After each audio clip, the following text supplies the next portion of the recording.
Hey guys, in this video I'll be showing you the ways to get more fish food on Temu.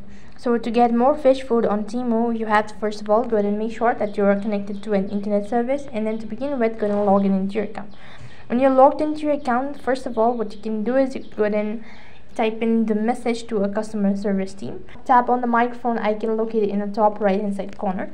And when you do that, it's going to take you to the support center page, and here you could go ahead and type in the message that is, how can I get more fish food? It's going to provide you with the instructions.